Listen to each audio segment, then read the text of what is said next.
오늘 개혁교단과 합동교단의 교단합동 15주년을 맞이해서 하나님께 영광을 돌리고 진심으로 축하를 드립니다. 사실 한국에 있는 모든 장로교회는 한 뿌리요 한 형제입니다. 한국 교회사의 상당한 규모를 가지고 있는 교단들이 합쳐져서 성공을 거둔 예는 별로 없다고 봅니다. 분열은 쉬워도 합하기는 그만큼 어려운 것입니다. 그럼에도 지난 15년 동안 합동을 유지해 온 것은 양교단 목회자와 장로님들의 넓은 마음과 상대를 향한 배려, 존중, 인내가 만들어낸 결실이라고 생각하면서 합동 15주년을 평가합니다. 특히 오늘은 양교단 중에 개혁교단 출신인 송항성 목사님이 선출된 총회장으로서 이 행사를 진행한다고 하는 것은 각별한 의미가 있다고 봅니다.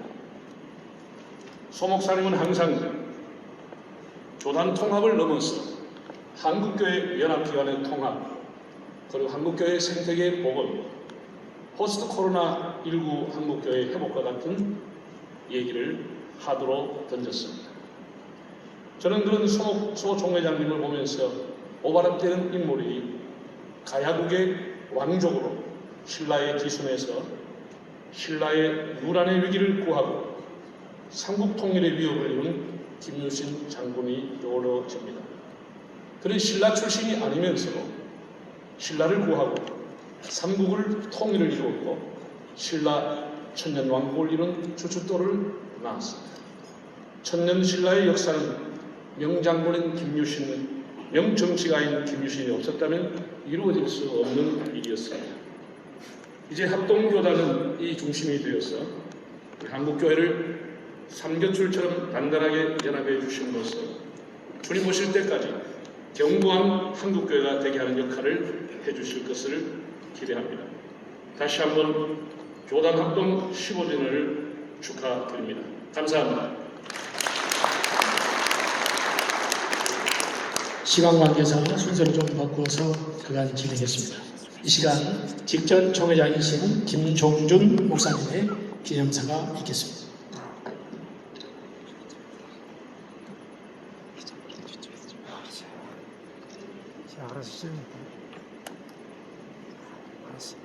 대한예수교 장로회 총회는 지금부터 108년 전 선교사들에 의해 이 땅에 복음이 전해진 지 28년이 되는 1919년 9월 1일에 설립이 되었습니다.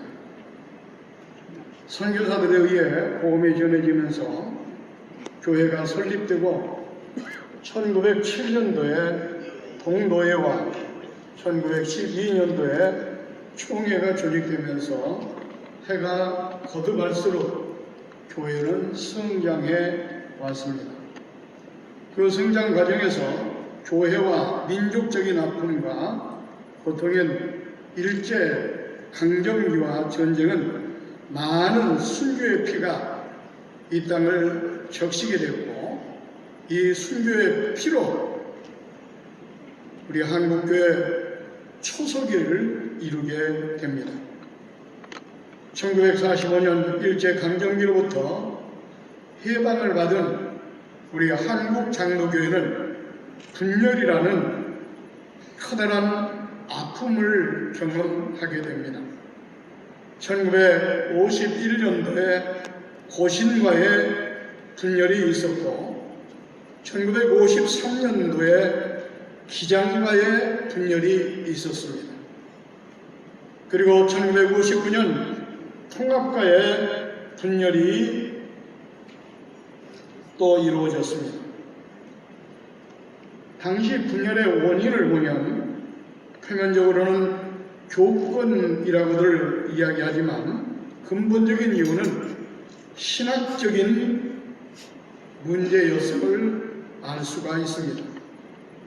신학적인 문제는 교회의 본질 문제로 결코 양보할 수가 없었기 때문에 그래서 바로 교단이 분열이 되게 된 것입니다. 이런 분열은 주님의 몸된 교회가 찢겨지는 아픔과 고통 그 자체였습니다. 통합과의 분열 이후에 대한예수 교장로의 합동총회는 열악한 환경 속에서도 고신교단과 합동을 하여 합동이라는 명칭이 유래되게 되었습니다. 그러나 고신과 합동한 지 3년 만에 결국 그들은 다시 되돌아가 버리고 말았습니다. 그 이후 6년 만에 대한예수 장로의 합동총회는 과거와 같은 분열의 아픔을 또 겪어야만 하게 되었습니다. 그것이 바로 1979년 제64회 총회에서 주류와 비주류의 분열이었습니다. 이 분열 이후 26년의 세월이 흐르는 뒤 2005년 제90회 총회에서 개혁과 합동이 다시 하나 되는 놀라운 역사를 이루게 됩니다. 합동과 개혁은 2004년 제89회 총회에서 당시 총회장이셨던 서기영 목사님의 역할이 단추가 되었습니다. 80교회 총회에서는 개혁교단과 다락방을 영입하는 문제가 큰 이슈로 떠오르게 됩니다. 그러나 다락방 영입은 이질적인 신학적인 문제 때문에 거부가 되고 개혁교단은 신학적인 문제와 동질성을 가지고 있기 때문에 총회 임원에서 소위원회를 내서 영입하기로 결정을 해서 제90회 총회에 보고함으로 인하여 바로 합동이 이루어지게 됩니다. 물론 이를 위해서 본총회는 평신대학교 신학대학원이라는 단일 동문을 가지고 있는데 개혁총회가 들어올 때는 단일 동문의 벽이 무너지고 노예 안에서 심한 갈등이 일어날 수가 있을 뿐만 아니라 또 개혁교단이 호남 지역에 편중되어 있기 때문에 지역 갈등이 심화될 것이라고 하는 그런 이유를 들어서 반대하는 그런 규례도 있었습니다. 그러나 1960년 고신교단과 합병과는 다른 양상이었습니다. 아무런 요구 조건이 없었습니다. 순환적인 총회장 자리를 요구하지도 않았습니다. 회의록을 고신교단과 합동할 당시처럼 이율론적으로 기록하여 보존하자는 그런 요구조차도 없었습니다. 양 교단은 신학적인 동질성이라는 이유 하나로 합치는데 전격적으로 동의를 하게 되었습니다. 그리하여 본교단 총회는 개혁교단과 합동하기 전인 2004년도에 교회 숫자가 7,259개였습니다. 목사 숫자는 11,321명이었습니다. 그러나 2005년도에는 교회 숫자가 1,717개로 늘어났습니다. 목사 수는 17,037명이나 되었습니다.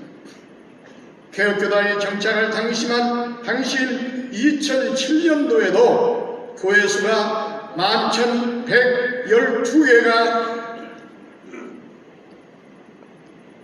있었으며 목사 수는 18,264명이었습니다.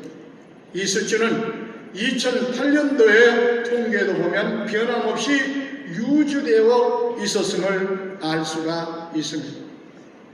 본총회는 개혁교단과 합동하기 전을 기준으로 볼 때 2007년과 2008년에 이르러 3,853개의 교회가 증가되었습니다. 물론 3,853개 교회가 다 개혁교단에서 들어왔다고 볼 수는 없습니다. 그러나 합동으로 인하여 1만 교회 목표가 달성되었다고 하는 것은 분명한 사실입니다. 개혁교단과 합병으로 신학적인 문제는 논란의 여지가 없었습니다. 그러나 26년 동안에 개혁교단의 총회 결의 내용은 합동교단 총회 결의 내용과 다른 부분은 적용할 수 없었습니다. 이러한 문제는 하나의 총회 내에서 이해관계가 대립되어 혼란을 불어가는데 15년이라는 세월을 보내게 되었습니다. 지난 15년 동안 개혁교단의 헌법과 분열 후 26년 동안의 총회 결의는 이제 다 소멸되고 합동교단 총회 헌법과 결의에 따라 하나의 총회를 이루는데 우리는 성공을 했습니다. 그러므로 지금으로부터 15년 전의 합동은 성령의 하나 되계신 은혜였다는 사실에 그 진정성을 믿기에 충분하다고 생각합니다. 신학적인 문제로 갈등이 없기 때문에 비본질적인 문제나 실천적인 문제나 정치적인 문제는 서로 양보하고 타협하여 15년 전의 합동에 대한 염려와 걱정을 모두 극복하고 오늘에 이르게 되었습니다. 이런 하나님의 은혜와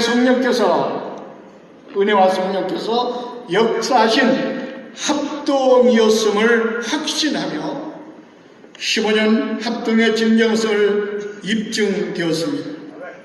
여기까지 인도하신 에베네셀의 하나님 은혜에 감사드리며 기념사를 대신합니다.